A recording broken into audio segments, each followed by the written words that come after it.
এবং আপনি লিখতে পারেন।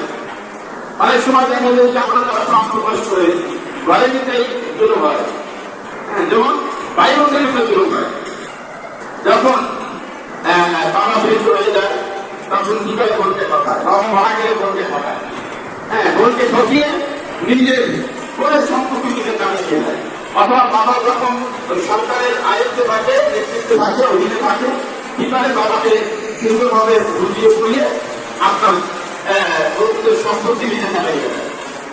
এমনও আছে অথবা যে আমার যেটা পাবে না, আমি মারা গেলে আমার মেয়েদেরকে ঠকাবে, কি করে ওই মেয়েদের ছেলেদের সম্পত্তি চকিয়ে মেয়েদের নামে রেখে দেয়।